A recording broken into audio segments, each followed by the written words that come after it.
Anybody ever driven across America? Anybody ever done that sea to shining sea? Well, it's a long way, I'll tell you that. And just think, sir, Lewis and Clark walked it. They basically walked from Washington, D.C. to the Pacific Ocean.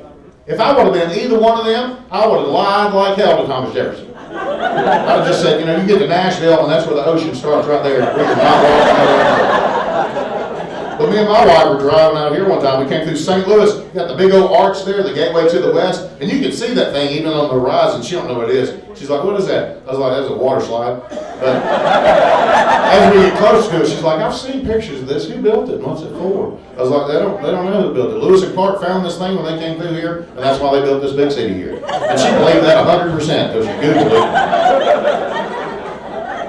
We get along good though. The only problem we have, my dog gets on my wife's nerves. My dog's from my first marriage, and my dog's handicapped, man.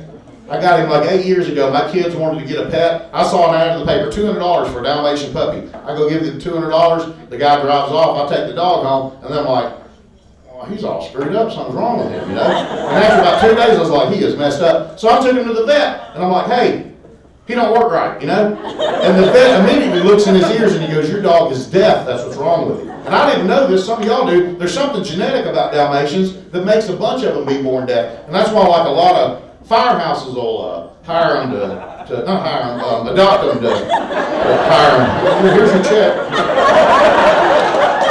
And the vet's like, do you want us to put him to sleep? And I was like, no, man, I'll just pay $200 for him, you know? And so we kept him, you know? I love him, he's a good dog. I taught him sign language. My dog knows like come and go, and you know, bad dog, don't poop in the house. He knows that. And my wife don't like it because he sleeps in my place when I'm gone. You know, she wakes up every morning staring in the dog's face. And we didn't ever name him because it doesn't matter what you call him. Thanks for letting me share with that.